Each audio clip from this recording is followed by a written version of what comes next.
Hello बच्चों, सुप्रभात। मैं श्रीमती मोनिका देवी कक्षा 5वीं में विषय हिंदी की ऑनलाइन कक्षा में आपका स्वागत करती हूँ।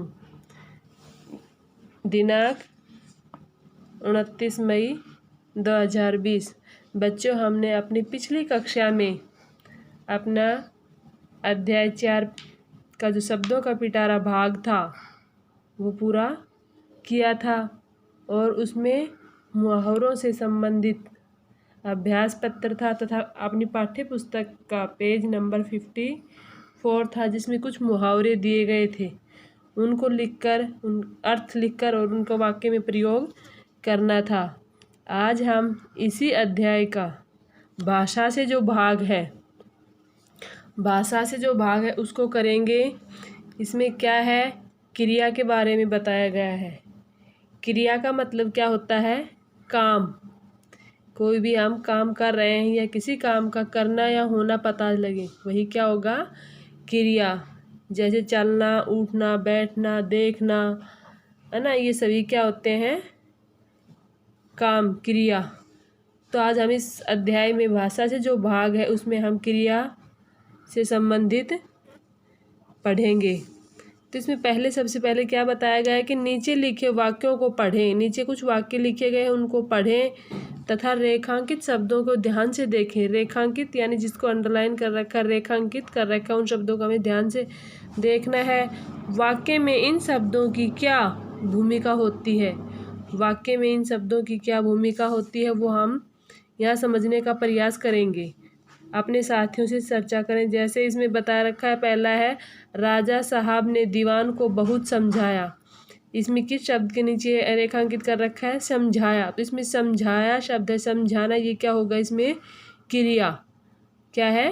क्रिया। राजा साहब ने दीवान को बहुत समझाया। समझाया शब्द को रेखांकित कर रखा है, यह इसमें क्या है? क्रिया। अगला है सभी ने कहा कि हॉकी खेला जाए। सभी ने कहा कि हॉकी खेला जाए। क्या खेला जाए? हॉकी। लेकिन किसके नीचे वो लगा रखा है रेखांकित? खेला। तो खेला शब्द है, ये क्या है? इसमें क्रिया। इसके बाद है युवक ने किसान की गाड़ी को कीचड़ से निकाला। इसमें दे रखा है निकाला, निकालना किसी चीज़ को। तो इसमें निकाला शब्द है, वो क्या है? क्रिया। निकाला को रेखांकित कर रखा है। तो हम पढ़ेंगे क्रिया के दो रूप होते हैं। क्रिया क्या होती है वो आगे हम पढ़ते हैं, फिर इनमें से हमें उनको भेद का नाम छांट कर लिखना होगा। इन रेखांकित शब्दों को क्रिया कहते हैं। जिनके नीचे रेखांकित कर रखे इन्हीं शब्दों को क्या कहते हैं? क्रिया। अब क्रिया की परिभाषा लिखे। क्रिया की परिभाषा लिखते हैं हम, क्या होती है कि जिन शब्दों से किसी काम के करने या होने का पता चले उन्हें क्रिया कहते हैं। जिन शब्दों से किसी काम के, क्रिया का मतलब क्या बताया था? काम। काम के करने या होने का, कुछ काम हम खुद करते हैं और कुछ काम अपने आप जैसे प्रकृति के नियमों के अनुसार होते रहते हैं, तो हमें उनका पता चलता है कि ये काम कब हो रहा है, कब हुआ। तो ये क्या कहलाते हैं? क्रिया। जैसे बारिश होना। बारिश होना मतलब कि क्या होगा? क्रिया होना हो गया। उसमें सूर्य उदय होना, उदय होना भी क्या हो गया? क्रिया की प्रकृति के नियमों के अनुसार है। मैं पाठ पढ़ रही हूँ, पढ़ना क्या हो गया? क्रिया। तो इसके बाद आगे हम देखते हैं क्रिया के भेद। क्रिया के दो भेद बताए हैं इसमें। क्रिया के कितने भेद हैं? दो भेद, यानी दो रूप हैं। एक सकर्मक क्रिया और दूसरा अकर्मक क्रिया। सकर्मक क्रिया क्या होती है? इसका अर्थ होता है कर्म के साथ। स के मतलब सहित और कर्म यानी कर्म, कर्म के साथ क्रिया का अर्थ है कर्म के साथ क्रिया का होना। सकर्मक का मतलब क्या होता है? कर्म के साथ क्रिया का होना। जैसे उदाहरण में दे रखा है, रेहान रोटी खाता है। इसमें खाना क्रिया के साथ कर्म रोटी है। इसमें आ रहा है कि रेहान रोटी खाता है, तो रेहान कर्ता हो गया, रोटी कर्म हो गया, खाता है क्रिया है। अगर इसमें हमें क्या लगाने पर जवाब मिल जाता है तो कौन सी क्रिया होगी? सहकर्मक। अगर क्या लगाने पर जवाब नहीं मिलता है तो कौन सी होगी? अकर्मक। तो इसमें कह रहा है कि रेहान रोटी खाता है, यानी रेहान क्या खाता है? क्या खाता है? रोटी खाता है। तो रोटी शब्द क्या होगा इसमें? कर्म।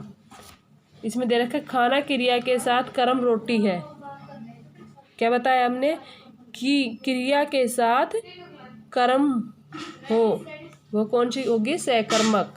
अगर इसमें खाली इसकी जगह ये देते कि रेहान खाता है तो ये क्या क्रिया होती? अकर्मक। कि रेहान क्या खाता है, हमें नहीं पता है कि क्या खा रहा है, लेकिन इसमें क्या दे रखा है? रेहान रोटी खाता है। तो रेहान कर्ता हो गया, रोटी कर्म, और खाता है ये क्रिया। कर्ता कर्म क्रिया, तो ये कौन सी क्रिया हुई? सहकर्मक। इसके बाद है अगला अकर्मक क्रिया। कौन सी क्रिया है? अकर्मक क्रिया। जिस क्रिया के साथ कर्म नहीं होता तथा उसका फल कर्ता पर पड़ता है। जिस क्रिया के साथ कर्म नहीं होता, क्या नहीं होता? कर्म, यानी काम दिया नहीं होता कि वो क्या काम कर रहा है, उसका फल सीधा किस पर पड़ता? कर्ता। कर्ता मतलब काम करने वाला। कर्ता मतलब काम करने वाला। जैसे मोर नाच रहा है, इसमें दे रखा है मोर नाच रहा है।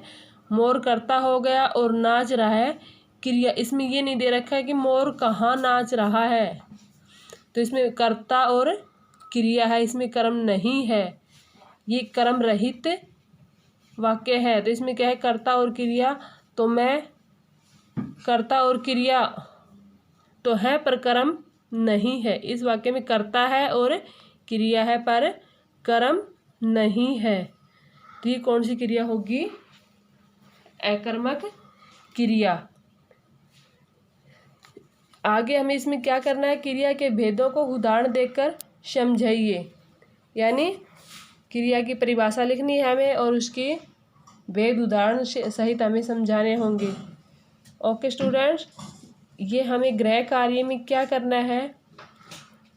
जो हमारे इस अध्याय से संबंधित प्रश्नोत्तर है वो हमें लिखने होंगे कि क्रिया किसे कहते हैं। उदाहरण सहित लिखिए कि जिन शब्दों से किसी काम के करने या होने का पता चले उन्हें क्रिया कहते हैं, जैसे पढ़ना, खेलना, कूदना आदि। क्रिया के कितने रूप होते हैं? 2 बताए थे हमने, सहकर्मक और अकर्मक। सहकर्मक और अकर्मक क्रिया में अंतर बताइए। अकर्मक क्रिया क्या होती है? जिस क्रिया में कर्म नहीं पाया जाता या जिस क्रिया के साथ कर्म नहीं होता उसे अकर्मक क्रिया कहते हैं। जैसे मोर नाच रहा है, इसमें कर्ता है और क्रिया है। सहकर्मक में क्या बताया था हमने? कि जिस क्रिया में कर्म पाया जाता है, क्रिया में या क्रिया के साथ भी हो सकता है, जिस क्रिया के साथ कर्म पाया जाता है इसे सहकर्मक क्रिया कहते हैं। जैसे कविता रोटी खाती है, कविता कर्ता हो गया, रोटी कर्म और खाती है क्रिया। ये प्रश्नोत्तर हमें अपनी फेयर नोटबुक में लिखने हैं और याद करने हैं। Okay students, be happy and be healthy.